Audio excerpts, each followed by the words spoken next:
Thank you very much. Here we invite you to our special edition of the Sports Hour, where we will focus and discuss mainly on our road to AFCON because Gambia is bound to appear again for the second time in the African Cup of Nations, which is going to take place in Ivory Coast 2024. Well, with me here today is Babukar C, by Kamara and Lamin Dal Fadera. These are three brains when it comes to sports in this country. So we'll extensively discuss on Gambia's success stories during its maiden appearance in the AFCON.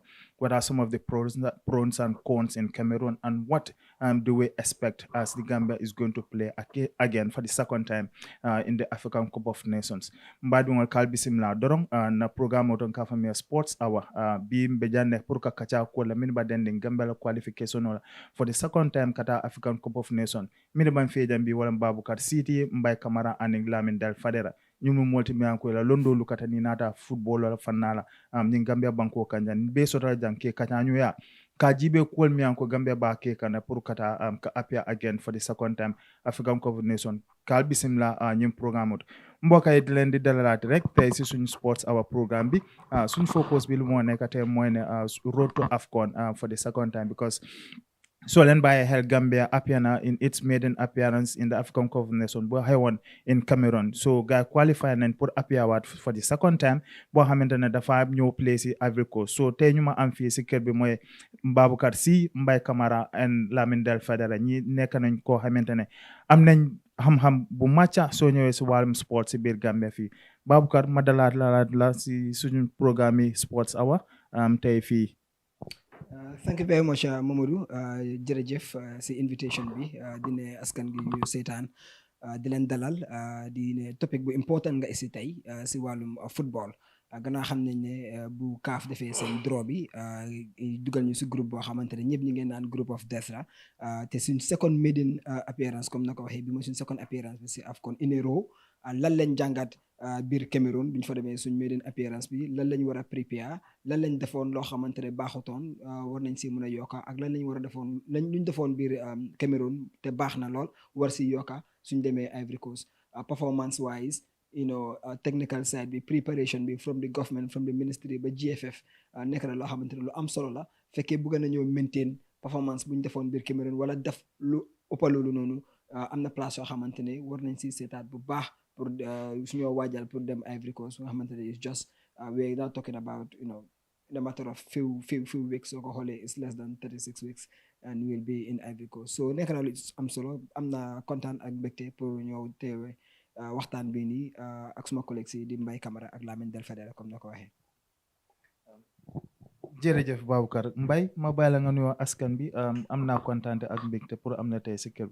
waaw jërëjëf thank you very much ñu nga xam ne rek jamono bi ñu ngi taataan dama programme bi kontaan la mi rek pour ñu ñëw waxtaan si jubluwaay Gambia especially when it come to football because xam nañ ne Gambia jamono bi nekk na réew mu nga xam ne réew mu ñu bàyyi xel la si wàllu di football because soo ko xoolee suñ ndaw yi nekk nañ jamono bi ñu def good performance outside Gambia te tamit gis nañ soo xoolee si transfer market bi car macha allah ndaw yi ñu ngi gën a dem gis nañ tamit rek agents yu nga xam ne ñu ngi ñëw si réew mi di scout li di xale yi di leen yóbbu te yaakaar na loolu jubluwaay boo xam ne la mu ngi yóbbu li di football Gambia especially nag ñu qualified back to back to the Africa Cup of Nations foog naa ne tey dina nekk programme bu interesting pour ñu waxtaan ndig ñun amoon nañ opportunity pour dem first AFCON bu nga xam ne Gambia qualified nañ ko in Cameroon lu nga xam ne rek ne moo fa nekkoon tolof yi yu nga xam ne tey war nañoo jàngat si yooyu ba gis ne réew mi dinañ mën a am achievement bu nga xam ne amoon nañ ko foofu si biir lii di Cameroon this time around nag ñu boole ñu si pool bu métti am naa si kanam tuuti dinañ si gën a waxtaan tamit ak lan mooy taxawaay nguur gi GFF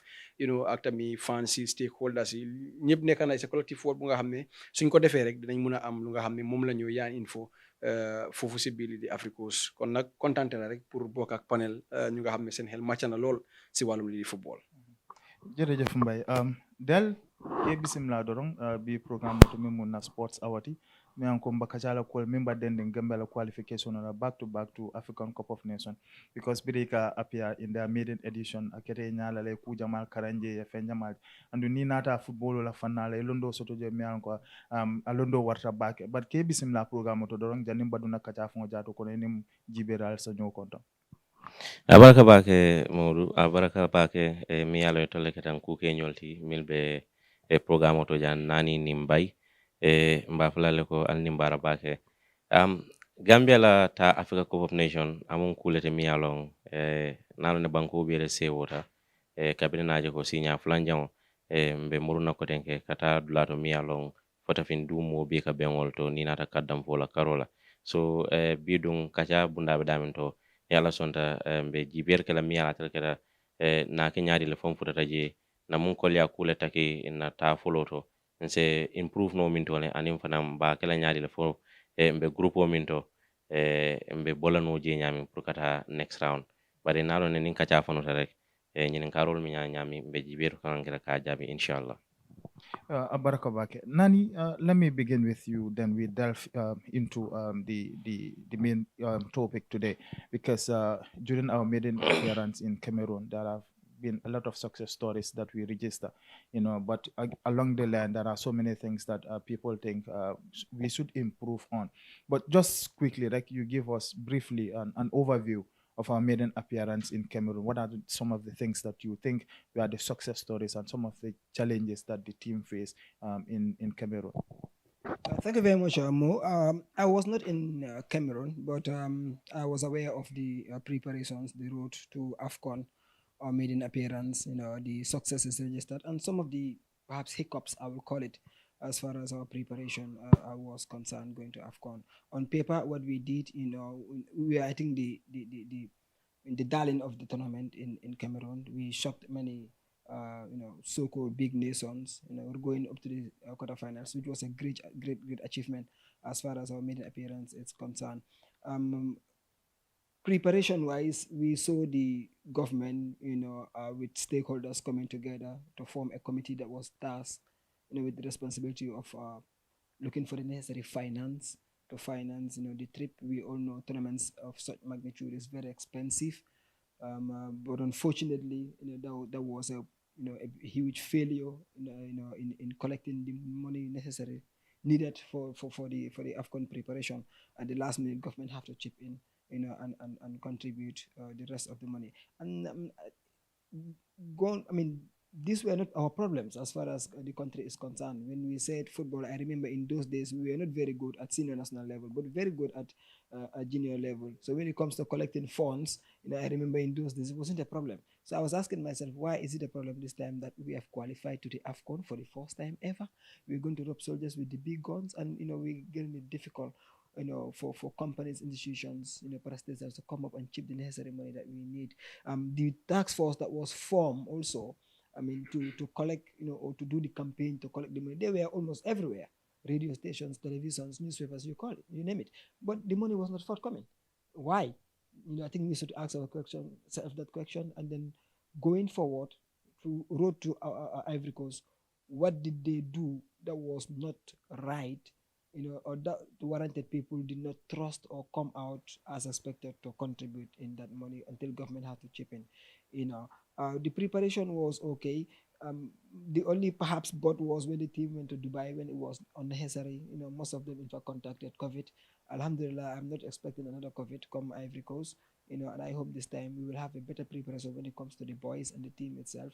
And we go to Ivory Coast and do a better performance. We were at the quarterfinals. People will be watching us this time. We were a surprise package in Cameroon. Going to Ivory Coast, they will say, okay, this was the team that came and beat us. I'm talking about the people like Guinea. Cameroon, they defeated us 2-0, but when they scored the two, when we came in the second half, they saw how we played. So they will know we are not pushovers. So I expect a better preparation, from all aspects, all angles, particularly with the coach and his technical team, because we will not be. Yes, we are the underdogs in the group that we found ourselves in, but they will know, football now is 90 minutes, and there's no team that you will look as underdogs as far as the 90 minutes is concerned. Thank you very much. I think that is very, very detailed when it comes to during our maiden appearance, some of the things that we encounter. But even with that, this didn't stop the team from progressing in their maiden appearance to go to the quarterfinal, beating some of these so-called big guns in football. But malad direct because team B, I'm 3 draw. Am nañ 3 wins, am nañ draw and 1 lose, then ñu génn si quarterfinals bi because ñu bari ŋaaña nañ coach bi tactics ñu implement looking at the opponents ñu am, and coming to find ourselves in a group a lot of people call group of death. um yow lan nga foog ne coach bi loolu la war a liggéey soo ñëwee si team especially with the teams that we have in our group. waaw loo xam ne jàngat nañ ko in AFCON mooy suñu first time bu ñu demee in Cameroon we were on the docks. Mauritanie nekkoon nañu réew mu nga xam ne yàgg nañu play gaay xamante nañ bu baax a baax even Tunis lañ fa nekkaloon ak ñi di Mali. Mali ñëpp xam nañ ne Gambia when you come to comme zone 2 Aminta Cabral bu ñu ko doon wax dañ doon play ak ñoom waaye coach Tom nekk na coach bu nga xam ne in as much as ñun ñëpp dañ dee criticize tactics yu nga xam ne moom la dee use waaye at the end of the day tactics yu moo use daf dee am di result so moo tax daf dee jafe trop pour nga mun a wax bit about moom waaye ñëpp xam nañ ne Gambia we have players yu nga xam ne they can play a very good football because soo xoolee Gambia match yu bëri duñ si dee génnee mooy dañu dee concede recently ñu ngi concede lot of goals which is a concern right now pour national team bi because soo xoolee suñu last match against Congo we concede 2 against Sudan we concede 2 so loolu is a concern for every Gambian and so Tom tamit war naa jàngat si loolu because daf dee defense starting bi daf ko dee defense so ñu concede goals so su génnee si second 45 minutes pour uga ut goal daf dee easy these offensive players because mus naa waxtaana players sax lu ma dee wax mooy ne suñ dee dool train sax Tom lu mu dee njëkk a wax mooy defensive la dee njëkk a indi implement si training ground bi den mu indi waat beneen section boo xam ne is attacking football so foog naa ne moo tax mun a xaree prédict ban façon game la moo ñëwee gis nañ Guinée Conakry attacking football la indi woon loolu mu nekkoon di best game bu Gambie mu sa play si under Tom duration because dañ génn si kaw Guinée play leen win leen 1-0 waaye ñu xool recently rek mu ñëwaat ci ñaar di play am against Cameroon si quarter finals bi indi almost 8 or 9 defensive players so loolu dafa sonaloon team bi ba nga gis ne second 45 bi bu ñëwee boo yëpp sonal nañ seen tànka yëpp dee nañ so ñu concede early goals nga xam ne moo rey game bi at the end of the day so foog naa ne man si suma gis-gis mooy ne Tom dinañ ko bàyyi ak philosophie bu mu ko indi against this big nation because you have Senegal you have Cameroon you have Guinea Conakry one because soo xoolee laaloo nañ ak Guinea Conakry ñu win leen 1-0 Cameroon doon ñu 2-0 Sénégal nag yaaga nañ di play ak ñoom because recently bu ñëw play sa draw la waaye tamit ne ndax Gambia dina defend Sénégal concede 2 goals war a mën a ñëwaat si second 45 minutes indi si attacking players pour génne loolu man I don't see no to it foog naa ne nañ play team bu nga xam ne at least also dina put pressure on Sénégal waaye su fekkee ne ñun dañoo wéeru rek Sénégal to be honest with you they have this good players because soo xoolee Sénégal ak Cameroon loolu moo laa woon ne Sénégal seen team bi is very good because soo xoolee play buñ play because Tom si boo xam attest na ko because call naa ko after the game mooy defal moo saani maa ji Cameroon ak Sénégal mu ne but they are very good they have these big players these powerful players these offensive players so ñun nag ne unfortunately amuñu woon test match pour test another players yu nga xam ne bokku ñoon si team bi foog naa ne comme ni ko naa ni waxee si kàllaama nasaraan rek amoon nañ ek training camp bu ñu defoon I think it's Abu Dhabi ñu woon am Covid so foog naa ne this time around préparation bi tamit dafa war a door amuñ test match waaye ñu ngi am it fu ñoo tesee tamit suñu players yi mooy next month ñu ngi am Burundi ak ñi di Afrique waaye loolu doo ko mën a waxee test match loolu is a real battle because boobu tamit is World Cup qualification 2 important games fooguma ndax di nga fa isi player pour test ko because tam lu mu dee wax rek mooy ne fu mu jaama test player bala ma koo indi boobu léegi dañ ko dee mën a wéedi because Seyhu lañ ko laajoon biir Seyhu Touré ak yeneen players yi mu ne mën na si situation si real situation match waaye mu ngi indi players yu nga xam ne for the first time mu indi leen mu play leen so foog naa ne tamit war naa mën a xoolaat team bi dafa war a balance fu mu nekk nii because yaa ngi play World Cup qualification di war a demal AFCON you need a very hectic team bu nga xam ne ku si am injury rek beneen player bi is available nañ xool nag lan mooy xew because am na Sénégal si moo ne ñoom ñu ngi xaar team yi Gambia bi against Burundi ak Congo si la ñuy wax pese seen doole ndax dinañ mën a compete against Sénégal so foog naa ne we have a task to ahead of us comme ni ko naa ni waxee man soo ma laajtee préparation AFCON bi man it's not good compared to last bu ñu qualified by this time bu ñu qualified préparation bi amoon na task force NCC bi found nañ ko ndax da nga dégg benn NCC bu nga xam ne right now moom lañ form dégguloo fenn fu ñu woon ne xaalis lañ ko soxla fii lañ ko def dégguloo benn budget bu GFF génne yóbbu ko turu ministre yi woon ne AFCON bi lii lañ budget pour préparation bi so I think ne te suñ prepare wut to be honest with you we should not blame coach Tom we should blame ourselves lan moo tax mënuñu am test match at the end of the day dañoo blame coach bi ne lii ak lii whilst amuñ di test games yu nga xam ne moom lañ prepare so I think ne if you want to compete against a nation like Senegal the first match is crucial it's against Senegal the first match is very important ñun lu ñu qualified loo mooy first match bu ñu doon Mauritanie so loolu daf ñu qualified so foog naa ne if you want to qualify mun ngaa dem draw lose nga qualified waaye our AFCON match all depend against Senegal. Moral si boy itam fofu dafa depend fofu noonu. So I think it's high time, after AFCON bi tamit su fekkee after World Cup qualification su fekkee ne am nañ test match fa nekk nañ indi test match tam oo yeneen players yu nga xam ne they could be tested and play. Team B does not belong to individual or the same faces. So I think it's a collective team. So to me, this AFCON bu ñu demal is different from the AFCON bu ñu jógee. Sure. Because we have Guinea, dañ leen dóor, they're hungry to fight back. Sure. Senegal is a derby game. Because Senegal, Gambia win opening game, it's a pressure for them. Yeah. Gambia more than door. Well, we can upset them. Yeah. Absolutely. Senegal beating Gambia, do not a problem. Why Gambia beating Senegal is a problem. So Senegal will be more prepared for this game than Gambia, and we are not prepared. So for we need to prepare. Football is all about preparation. Thank you. Jërëjëf Mbaye si kàddu yooyu. Del ke dundi nan koten doron ke nyinen ka because niaji be bire nyim balot nimini be ba group killing Senegal, Cameroon, even Guinea, ibe test game also tole. Because ngajal Senegal and Cameroon played, Senegal beating them 1-0. Gina Fanang with the informed striker Gisare in the Bundesliga. He is scoring goals for fun. Gambia dung iman test game soto iman fen soto, which is really not telling well. Itala mira loto aning yalondo min sort of football la fanala. Ni samuna course no Gambia la preparation and player la confidence ahead of this AFCON. Well, I think Avenyaming, every coach, especially when there is an opportunity, international window, to test your players, to see new players also, to give them the opportunity, to try new tactics, to do other things me along able to prepare ahead of going to other matches.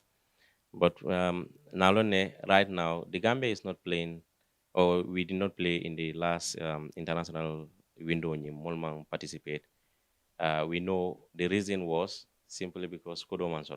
That's where they base it on. Because even the Gambian final match against Congo, Mim played qualified Majo 2-2. If you remember, the GFF said the budget they proposed was 21 million. The ministry only approved 11 million, 9.3 or something million was given. I understand. The rest all were allowed fund, then we will refund it back. Now you can see there is a huge gap, when you talk about financing the national team, because the government owns the national team. They should take full responsibility of the national team. But hence, that is not happening. It is always going to be difficult. It's really sad. It makes the coach because I remember Kabrabe before kata nung Paris, puru kata Senegal ning Cameroon GB. Na nyininka nyimu setbacks if I also lano. He understand because Gambia mong kudo I understand.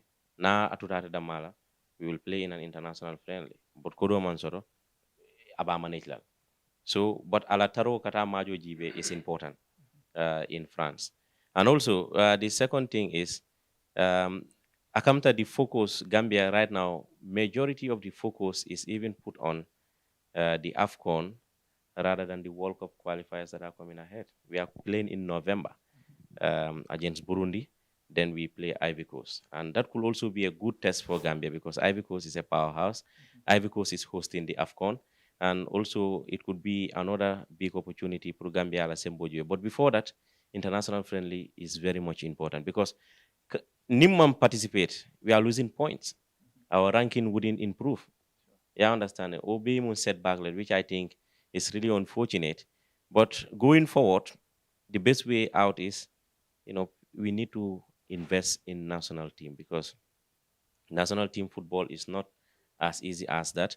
The more we invest, football or fair, if you don't invest in your national team, it's always going to be difficult. Now, Nalone, AFCON is a very key component.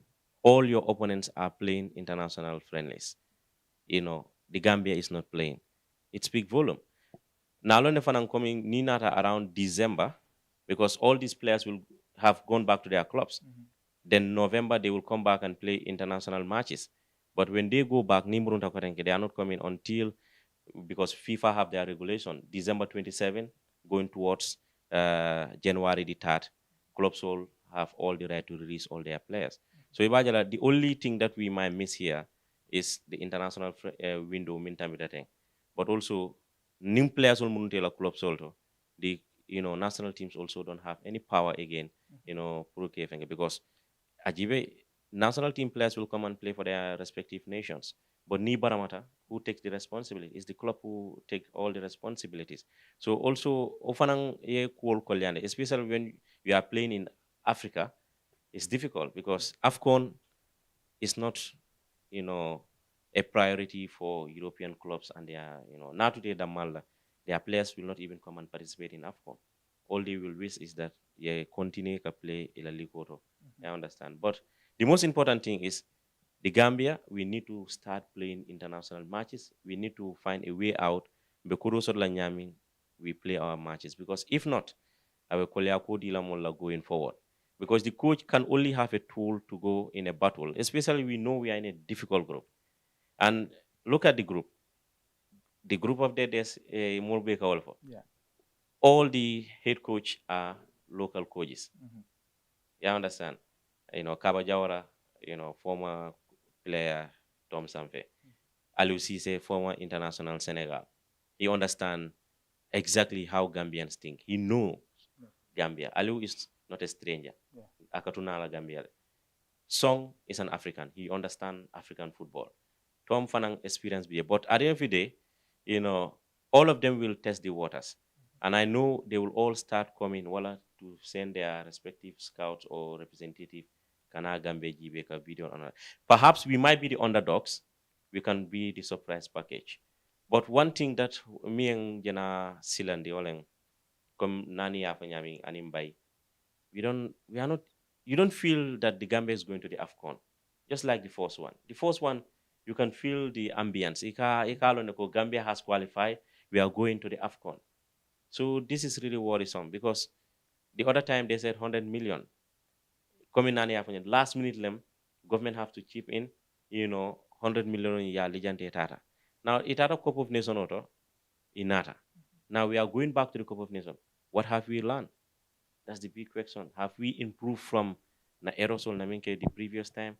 That is really a big thing that we need to work on. Go for report of after. That's what I want to touch on. Cameroon report. That's what I want to. Cameroon le. Nganyile karanje. Nyile na problem oti. Nyile na successful. Mo fananje. Ngo jenu. Ngamera asimol mako no purunga prepare Ivory Coast. Absolutely. And I'm sure the reports perhaps it could be out. But mulmaje in the public domain. What's the essence? And secondly also, even the issue of perhaps some will say accountability with the, data and participator, we come back. But that's not all. Kabrimba na campaign start la kata Cameroon ko solata 100 million la comme ya 100 million ye NCC londi tata ye bundal noki everywhere femambo kodo mim findira was like a chicken change. Government nyanta findira na last minute pour gagner kodo supplement pour team so eta ye fansol samba. Honestly, not that I'm making fun, but honestly, we have to compliment them. Absolutely. They did a great job. They gave allowance to all the fans that they took along. That's why. But report is ngamune karang Cameroon. Jelle dépense ta, jelle tuta, fofe man tu bang, fomba minus le, fomba plus le bang. Mbamune karla nyin report to kata Ivory Coast. Going forward. Ivory Coast mu na alpha mi yalo mi ba mara na football la fanang. Nyile katina ike question nana accountability la ko la ke tumindi ka foko sunyaro ye wala ke hani ni ma ke fam bari ndalon la. Bari because yalong you are not open to conversation, or imala fi mulyalom bekere wala ilafta mulyalom, but you are not communicating. It's always a problem. Communication. Yeah. So and that's aiming for is a very important thing, because I know the coach perhaps he will work on his tactics, because his job is only to make sure he prepares the team, go and play in the competition, bring in results. But aiming for the things which are behind the scene, they are very much relevant in football. And also, another important thing is, without government, we have so many institutions in this country. They also need to chip in. But also, everybody will be left before I chip in, I need to know where is my money going to. So that's chip in langana the point. Yeah. Alta nun Cameroon le. Cameroon mune kere jale jele dépense, jele tuta, fale profit le so fale minus so nta won lo le. Ni wo report si fala ndino. Ya sambe institution dawoda. Ya fo ko am felen ko ngem bitaka Ivory Coast de. Cameroon nga nyile dépense non. Msoro to nyin ko la bari man nyile so do bari nga nyile so taninte. Ya be bondi ñoo kafunya la jaba woto ya be bondi ñoo jaba kese woto abe convinced no kafu okay ninga nako limbalo nako absolutely but wo mam fo say ngara to the next AFCON the next AFCON is just the corner malong we have less than 73 days exactly and it's really I know they will try to find a way out but last minute preparation is not fair. It's not fair. And sometimes majority of the blame belala coach when things like this happen. But football is beyond only the 90 minutes. Because football matches are not won in 90 minutes. Football can win before Majo Bolo down. Honestly. Yeah, I understand it. So it can be important. Even motivational wise, it's very important. We have seen Minketa in the previous AFCON. But players will think it should not even happen. All these things. That's why the report is very important. That's why it's important for people to know where we are heading to. Because if not, perhaps it will happen. I know perhaps government has chipped in a lot the other time, but now how much are they going to offer? Because sometimes they might say, football or the manke government only priority. Yeah, so you have the health sector, the education, it's really difficult, you name it. Yeah, it's really difficult. So mbay lu important na buñ nekk di discuss fii because failure to plan is planning to fail. And you understand. So because we have a lot of hitches buñ doon def suñ preparation bi during the maiden appearance. Comme nani num ko waxe, it is always important after every event wala lo mun di def nga am a report. This report will guide you. Sa next liggéey boy def di nga xam ne man fii laa foole shot fii laa war a improviser ma improve suma bopp pour lii lum amaat but gis nga buñ ñëwee gisuñ benn report boo xamante ne génne nañ ko ne well in Cameroon these are some of the things yoo xamante ne we fall short on this area dañ ko war a improvise ñu def loolu pour nga xam ne suñ demee Ivory Coast boobu du happenaat so within all this yow naka nga without the report been produced pour ñu xam fan lañ amee mistake fan lañ war a improvise and all those things how is this going to affect the country? Well, I think report is based on two man noonu laa ko gisee financial report bi dafa war a génn. Yes. Because xaalis yi stakeholders nga yóbbu xaalis yi taxpayer sorry moom nga yóbbu compagnie si tamit ñu pledge in jola so ñooñu am na ñoom ñu nga xam ne they are very open minded dañoo xaar wane ne ok xaalis bi fi la especially bu nga xam ne there was a confusion bu nga xam ne xewoon na amuñu flight mënuñoo ñib si so ñu bëri ñu ngi foog ne xala yéen nekkoon ngeen Cameroon gis ngeen di challenges you guys so ñu ngi fa woon understand nga and I think they did something very good in Cameroon man su duma gis because for us the media we are taking good care of because because time COVID la woon each person was given its own room we are giving our money allowance yu nga xam ne we expect ñu ko woon because the first day bu ñu amee suñu first night at hotel Limbe because foofu lañ besoon for the following day dañ ñu indi book ñu sign ku nekk ñu jox la I think it's $300 or 200 so 300 euros or 200 euros yu nga xam ne we are not even expecting te du benn yoon dañu ko jox nañu ko joxaat ñu ko so and I think ne those are all important things yu nga xam ne waroon nañ ko faa mun a indicate tamit ak tamit lekka bu ñu doon lekka hotel yu ñu doon fay so da nga war a joxe report bu nga xam ne askan bi ne dëgg la ñii de xaalis bi bu ñu ko yóbbee because I think they were asking 417 million booba loolu lañ taxoon pour am ko so government ñoo koy bi so yóbbu 117 million nga yóbbu ko outside nga dellu si how many years moo nekk si diggante AFCON bi ak tey benn tey mënuloo génne report woon askan bi ne lii lañ spend in Cameroon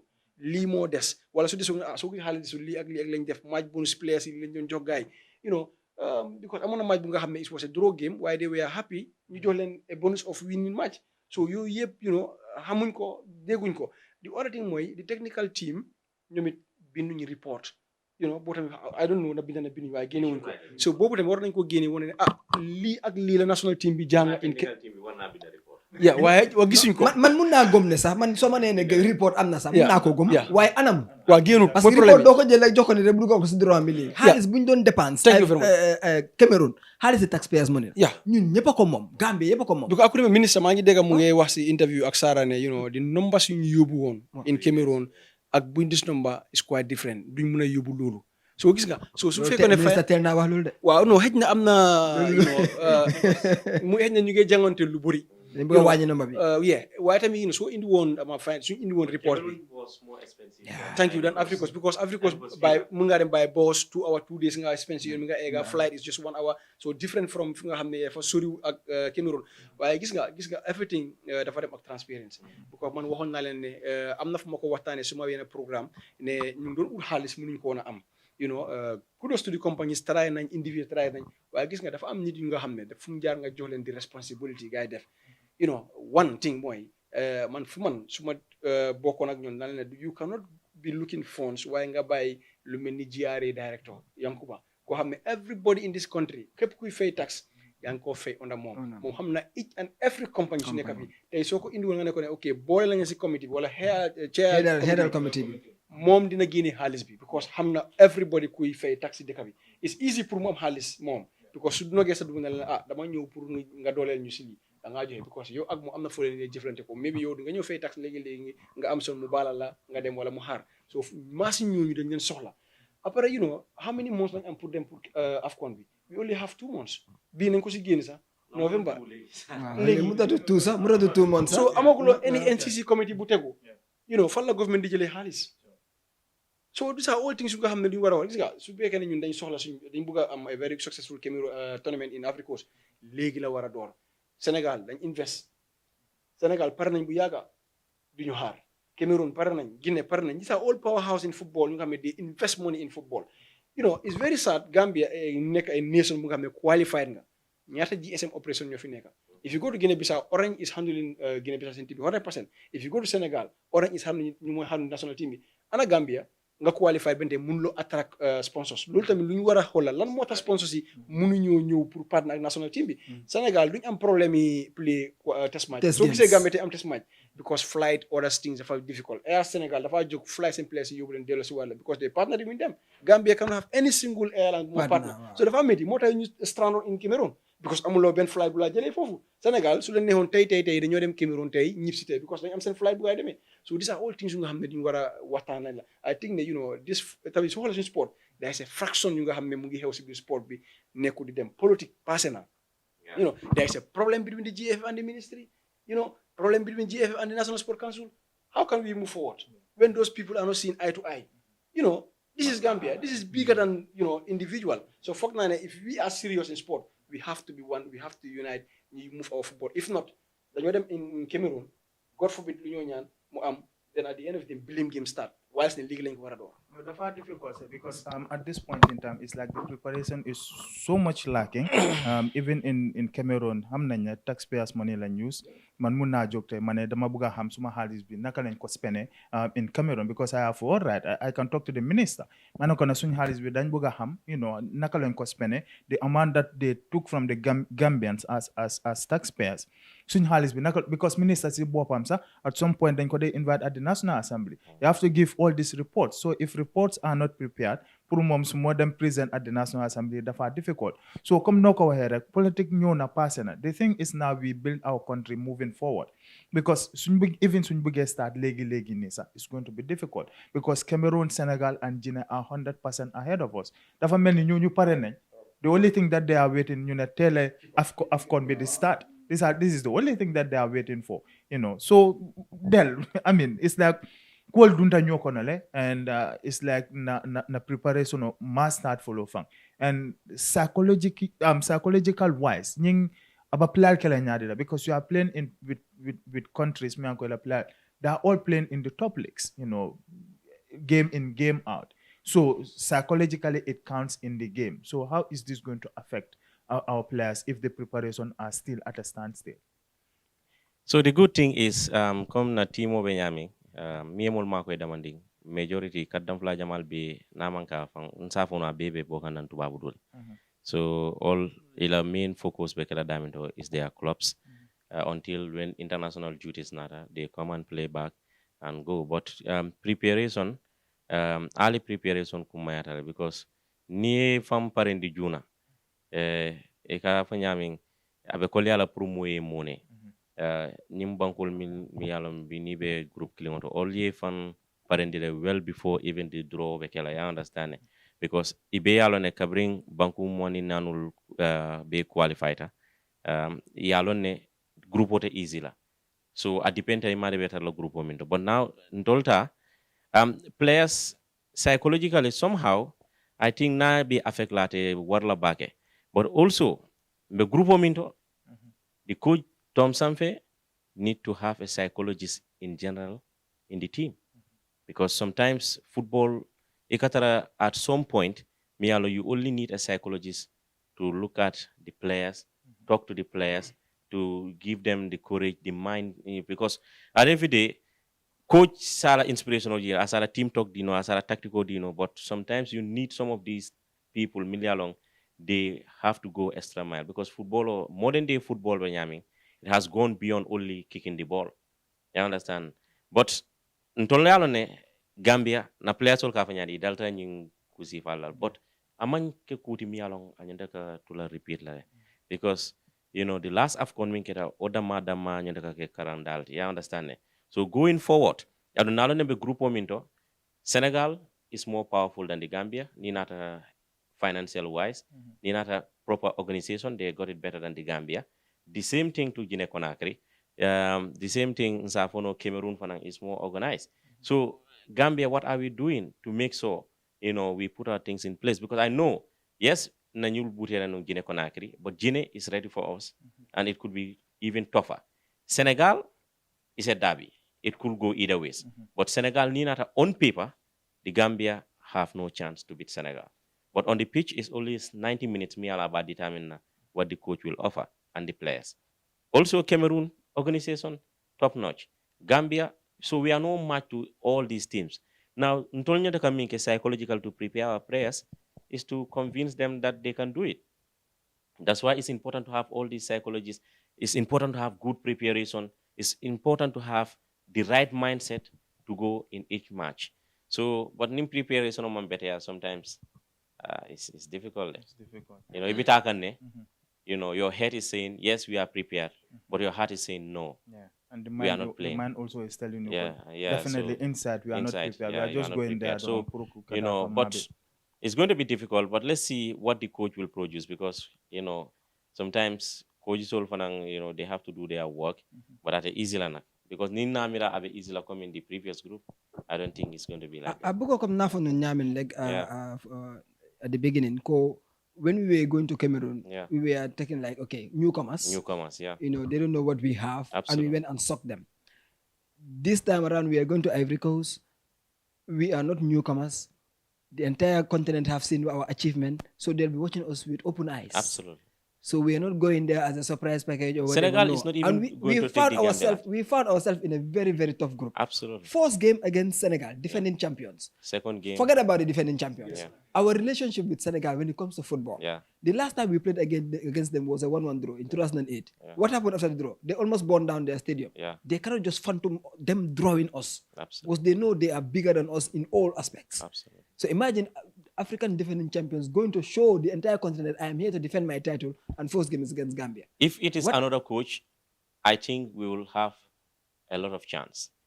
But because it's Aliou Cisse, Aliou is a no-nonsense man. He will not take no. He doesn't compromise. He will not compromise. Even the Senegalese players will say, because that's strict. And he knows what it takes because he knows. We were a surprise package, but we are no more surprise package. But also, comes some coach with Tom. I remember Bongo interview, but I'm with them said okay, he gave reference. He's always confident. He's very confident. Yes, you can take it from that. We have beaten Mali. They are one of the powerhouses in African football. We drew with Algeria twice. Yeah. One of the best teams in Africa. Yeah. We beat Morocco. Morocco played the semi-final in the World Cup. We have beaten nations. You have the Tunisia. So, he's taking his confidence, but I know he's taking tactics. Records. Yeah. Records. Yeah. He's taking his confidence from there, but he knows the group is never an easy group. The Gambia has less chance, but he's going to be, because as a coach, your job is to make sure, because coach you do mu give up. Oh, yes. But Nyun Gambia, first appearance, unknown quantity. Second appearance, especially with the performance we have done, then we are no more small boys. We can be small boys by name, size, but looking at ranking, but 90 minutes. Look at Burundi. Burundi beat Cameroon. Yeah. In the qualifiers, AFCON. And this is why the Senegalese are now saying they Yeah. want to watch us against Burundi Absolutely. and Ivory Coast to weigh what will be the possibilities Absolutely. of them. So Mota do yomba. We will always have a chance, but it all boils down to also coming here. Early preparation, good preparation, good mindset, going to the competition. And a good selection, voila. Selection is important. Yeah, very important. Selection is important. Very good selection. Yeah. Okay. Del, come on, gone are the days when we will bring in players without clubs in our Absolutely, in our absolutely. national And side. come, I remember one of the statements Yolan Don Wafi. Okay. Of recent, what worries us the most is the team is scoring goals, but we are conceding. Okay, so Malajko at some point, coach, how are you going to work on these type of things? Because I know, okay, he has a very good record, Tom, because Soko Laje, 38 matches, Muslim, you know, Yanangi 9 draws, 11 defeats, but twice qualify in the Cup of Nations, 5 years Muslim win again, you know, and second time again qualify. So those are records will always back him, and you cannot say much about him. But again, the way he plays football is something that is, and also sometimes I think Newton's fancy are too demanding. I said sometimes you don't need to play good football but get the results. But sometimes you have the materials. You don't need to play bad, play good football and make your fans happy. But Mom, he said, I approach matches the way I think I can get results. If I don't win matches, then you want to. So if I'm bringing results, but I know when we are playing, now we're going to play all these nations. For example, if Gambia is going to play Senegal. Are we defending 90 minutes?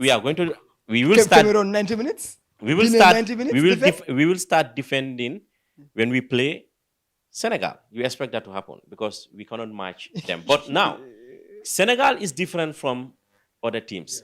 Senegal has experience. They have one of the best, if not the best players in the continent. The same players, all of them, 98% start season European clubs. And number two, they can always allow you to sit deep, ngadef B block or low block. But they will always be patient. They will knock around, but they will always find a pocket of space. And their forward line, I'm very scared.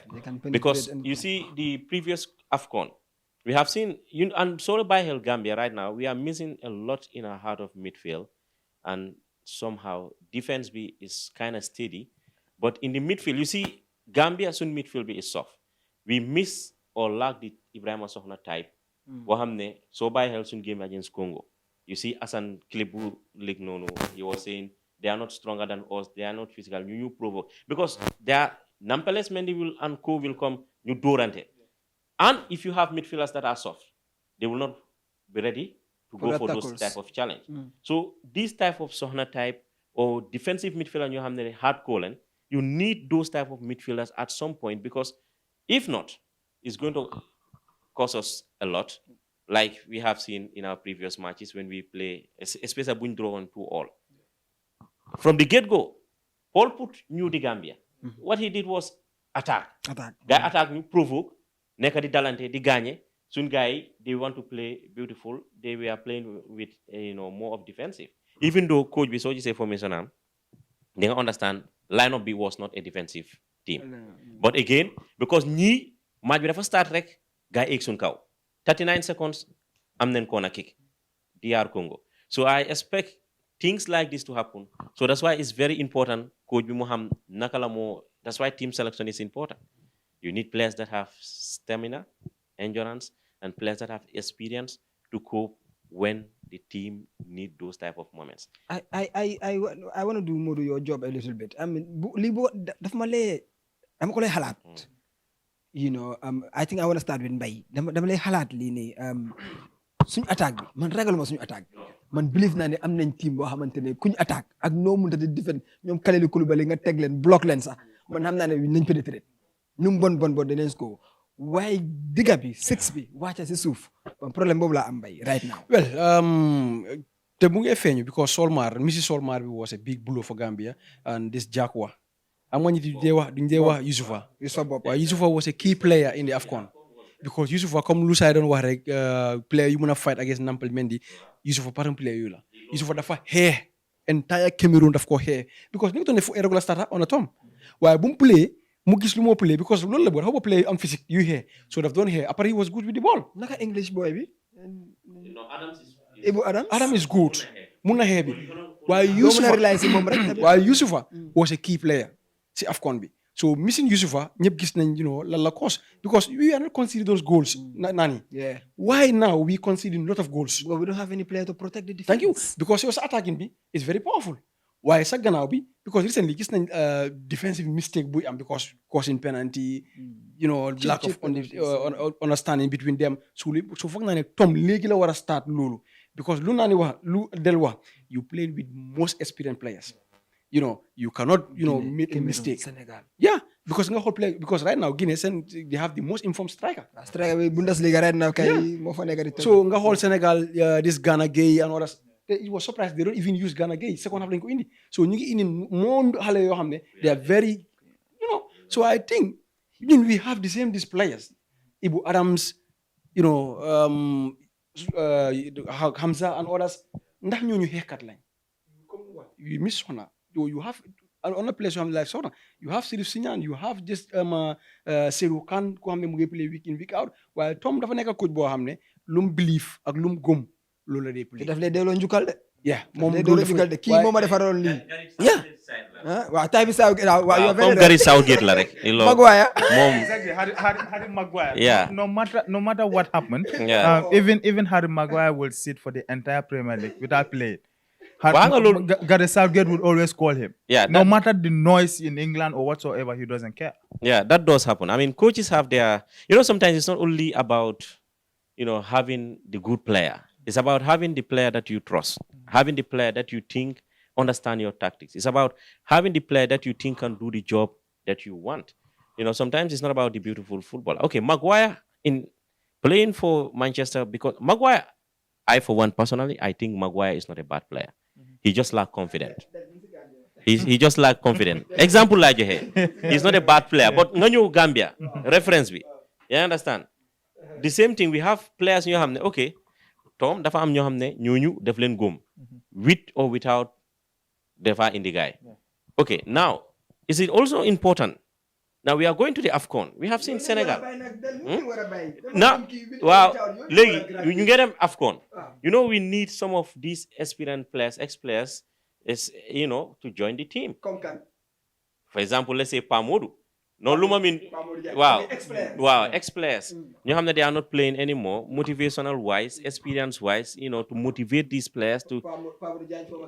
former captain, Sohna, you can go and name other players, ex-players, they can join the team. Because you need positive energy.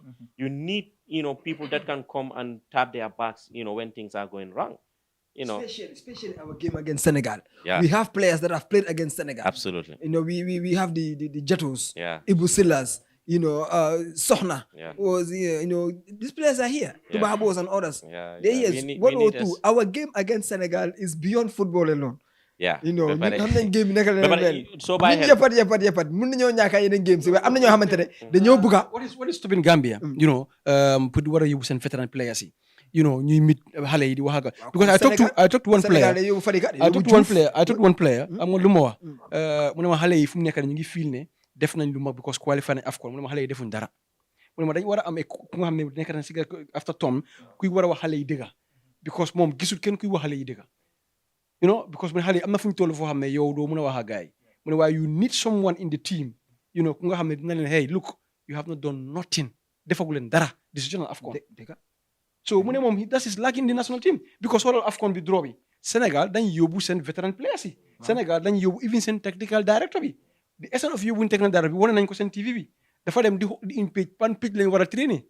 So Gambia technical director bi ñu ngi ko bàyyi gannaaw nga bàyyi all ñu xam ne dañ war a dem national team bi dafa war a am ñoom Ibou Sila ñoom Jato Cissé ñoom Doudou Loum ñu nga xam ne yàgg nañ système bi indi leen at least 2 or 3 players xam ne su leen booy xoolee nañ booy dëgg Jato su waxee kan mooy wax kenn du wax.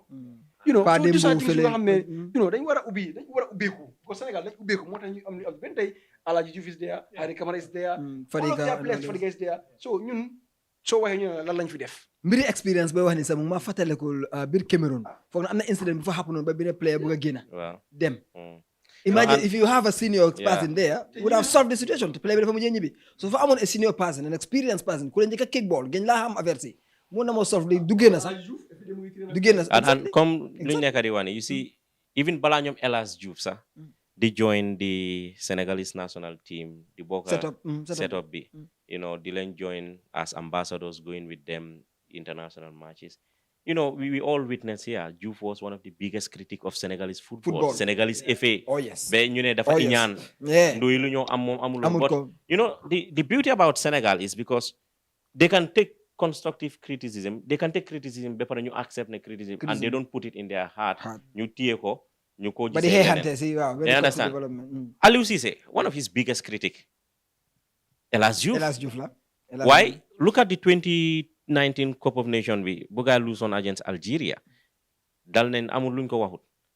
Aliou Cissé is one of the most criticized coach. Oh, yes. Aglum def yep Sénégalais dañ wane ki tojut fen. Last Cup of Nations buñ win. It's not only they won against Egypt, but because they have Elas Diouf and others were part of the delegation. Collectively, they were part of the delegation. They were part of the team. You understand? Did them set and training, see, the language of motivation, the language of courage, because they have the experience. They know how players think. They know. Sometimes, they feel, over ambitious. Why? But if you have experience, sometimes, even so, you focus on the 90 minutes. The next match. You don't think about lo hamne ñëwagut. And these are things like come lo lañ nekk di wane experience is very key. Man said, and I remember I will just give reference to international football a little bit. Arsenal Tottenham. Arsenal buñ demee ñu score seen second goal with penalty Bukayo Saka. They were celebrating overjoyous. I heard Gary Neville see commentary more Peter Dum. They were Arsenal should be careful not to lose their head because things like this. Within a minute, Jorginho lost the ball. You consider goal. You can see sometimes that's why you need experienced players in the team. You need ex-players. They will always try to make sure players in you more needful because Gambia muna daje Senegal. First match, first minute, anything muna happen, you score. But how are you going to respond after the goal? Wala Senegal sula score. How are we going to respond? How are you going to make sure it is not over until it is over? I know they have their way of doing things. Coach bi amna ñum bëgg liggéeyal ak ñum ko bëgg defé, but still the doors will not be closed. I know coach bi suñu digënté Sénégal nu mel. Xamna ko. Mu ne 40 years win in Senegal. 14 consecutive games. Lola wa. So he knows the importance of this game. Lola wa. So but let's wait and see what will happen. But definitely, let's wait and see, road to AFCON do MTI. But we think there is more to come, and we think the Gambia can do more. But collectively, if we go as a unit, we can do it. So, I'm saying, fancy, but finally, it would be a general question, between the government, the Ministry of Youth and Sports, and the GFF, collectively moving forward ahead of the AFCON in Ivory Coast, Well, I think the most important focus is now, let's not lose or look at this track because, cool is not going the way it is supposed to. So the main objective is just do the right thing, prepare, plan, because sometimes if the hearts are not the same, no matter, football is not me alone football or kiliatale. You play as a unit, you go as a team, you understand, and you win as a team. So the best thing is na kata na kambeng na jibe mbebe lafla minna kasoro because in Gambia winter you see the entire nation celebration. So those are the things that we want to see, being it from the government, from the GFF, and together with the National Sports Council. So Ninna Okerek, I know definitely we will reach to where we want and we cannot start crying over spilled milk or blame games. It wouldn't take us anywhere. Bye.